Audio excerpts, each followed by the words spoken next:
नमस्कार, मी विद्या खमंग कॉर्नर या यूट्यूब चॅनलमध्ये तुमचं सर्वांचं स्वागत करते. तर दिवाळी जवळ आलेली आहे. आपल्या घरामध्ये आपली साफसफाई सुरू झाली आहे. मात्र दिवाळीची साफसफाई करताना कोणत्या वस्तू आपण घरातून काढून टाकल्या पाहिजे याचा व्हिडिओ मी याच्या आधी अपलोड केला आहे. मात्र अवश्य दिवाळीची साफसफाई करताना या गोष्टी आपण घरातून बाहेर काढायच्या नाही आहेत. नाही तर देवी लक्ष्मी आपल्यावरती नाराज होईल. तर त्या कोणत्या गोष्टी आहेत त्या आजच्या व्हिडिओमध्ये आपण पाहणार आहोत. तर दिवाळी जवळ आली की आपण सर्व महिला वर्ग घराची साफसफाई करण्याकडे अतिशय महत्त्व असतं आपलं आणि त्याच्याकडे कल असतो. ती साफसफाई आपण करतो. तर यावर्षी नरक चतुर्थी आणि दिवाळीच म्हणजे लक्ष्मीपूजन एकाच दिवशी आहे. प्रत्येक वर्षी दिवाळीच्या 2 दिवस आधी धनत्रयोदशी साजरी केली जाते, तर दुसऱ्या दिवशी नरक चतुर्दशी साजरी केली जाते, तिसऱ्या दिवशी दिवाळी. मात्र यंदा या दोन्ही तिथी एकाच दिवशी आलेल्या आहेत आणि सगळ्यात शेवटचा दिवस म्हणजे आपण भाऊबीज साजरी करतो आणि भाऊबीजेच्या पूर्वी पाडवा येतो. तर दरम्यान आपण घराची साफसफाई करतो. घरातील निकामी खराब वस्तू घरामध्ये नकारात्मक ऊर्जा प्रवेश करतात म्हणून आपण त्या बाहेर काढून टाकतो. मात्र काही वेळेस आपण अशा गोष्टी देखील याच्याबरोबर बाहेर काढतो की ज्यामुळे लक्ष्मी माता आपल्यावर नाराज होऊ शकतात. तर त्या अशा कोणत्या गोष्टी आहे की अवश्य हे दिवाळीच्या साफसफाई दरम्यान आपण घराच्या बाहेर काढायच्या नाही आहेत. तर पहिली गोष्ट आहे शंख. तर जो दिवाळीची साफसफाई करताना पूजेच्या सामानामध्ये किंवा आपण एखादा जुना शंख ठेवलेला असतो म्हणजे घरामध्ये की आपल्या देवघरात तर एक शंख असतो, पण आपण काही कुठून देवदर्शनाला गेल्यावरती आणखीन एक शंख आणतो. मग तो जास्तीचा आहे म्हणून आपण तो घराबाहेर अजिबात काढायचा नाही किंवा कोणाला दान द्यायचा नाही. तर तो आपल्या घरामध्ये लक्ष्मी पूजनाच्या दिवशी त्याची दोन्ही शंखांची पूजा करून तो पुन्हा आपण आपल्या तिजोरीत ठेवला तरी चालू शकेल. हे लक्ष्मी मातेचं विष्णू भगवानांचं प्रतीक आहे. आवडीचं म्हणजे विष्णू भगवानांचं आवडीचं आहे. इथे विष्णू भगवान वास करतात असं सांगितलं जातं. त्यामुळे हे अवश्य आपण घरातच ठेवायचं, कोणालाही द्यायचं नाही आहे. तर जुना शंख किंवा आपल्याला कवड्या सापडल्या, ज्या आपल्या पिवळ्या कवड्या असतात त्या अवश्य फेकून द्यायच्या नाही आहे.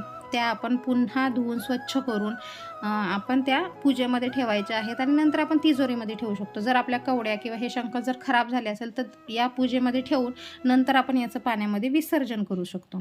तर पुढची गोष्ट आहे की मोरपंख.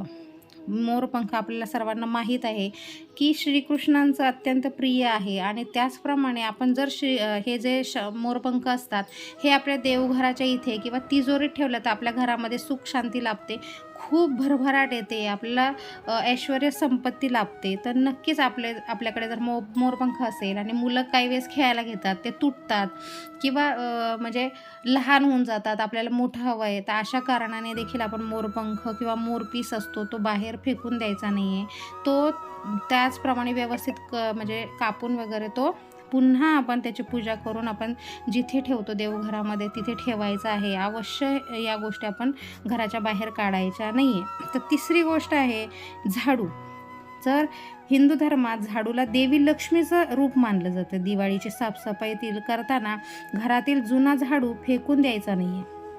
अवश्य आपण लक्ष्मीपूजन झाल्यानंतर यथासांग त्यांची पूजा करून मग हा झाडू आपण म्हणजे टाकून देऊ शकतो किंवा पाण्यामध्ये विसर्जन करू शकतो. मात्र दिवाळीच्या या 5 दिवसांमध्ये आपण हा झाडू घराच्या बाहेर काढायचा नाही आहे. त्याच्यानंतर पुढची गोष्ट आहे की आपल्या घरामध्ये जुनी नाणी असतात, तर ती दिवाळीची साफसफाई करताना आपण बाहेर काढायची नाही आहेत किंवा फेकून द्यायची नाही. नाण्यांमध्ये देवी लक्ष्मीचा वास असतो, त्यामुळे लक्ष्मीपूजन करताना देखील या जुन्या नाण्यांची आपण पूजा करायची. काही वेळेस आपल्याला छंद असतात की वेगवेगळी नाणी जमा करून ठेवायची किंवा मग वेगवेगळ्या वर्षातली वेगवेगळ्या देशातली जर आपल्याकडे असेल तर आपण ती जमा करतो. पण काही वेळेस असं होतं की काही ठराविक गोष्टी आपल्या म्हणजे त्या साखळीमध्ये मिळत नाही म्हणून आपण कंटाळतो आणि त्या असं म्हणतो की चला आता आपण हे खर्चून टाकूया किंवा हे करूया. पण तसं करायचं नाही. जी आपण ही नाणी आपण जपलेली आहे ती लक्ष्मीपूजनामध्ये पूजा करून पुन्हा आपण ती साठवून ठेवायची आहे तिजोरीमध्ये. याने देखील लक्ष्मी माता आपल्या घरामध्ये वास करते. तर अशी आहे की दिवाळीची साफसफाई करताना आपण अवश्य काही गोष्टी घराबाहेर काढायच्या आहेत, मात्र देवी लक्ष्मी आणि विष्णू भगवानांची आवडत्या, वास असलेल्या म्हणजे त्यांचा ह्या प्रत्यक्ष गोष्टींमध्ये वास असतो, या गोष्टी आपण घराबाहेर नाही काढायच्यात.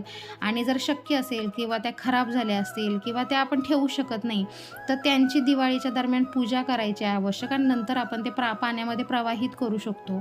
तर अशा प्रकारे आजच्या व्हिडिओमध्ये सांगितलेली माहिती की कोणत्या वस्तू आपण चुकूनही घराबाहेर काढायच्या नाही, ही तुम्हाला कशी वाटली नक्की कमेंट करून सांगा. आणि चॅनलवर नवीन असाल तर चॅनलला लाईक शेअर सबस्क्राईब करायला विसरू नका. श्री स्वामी समर्थ. जय जय स्वामी समर्थ. धन्यवाद.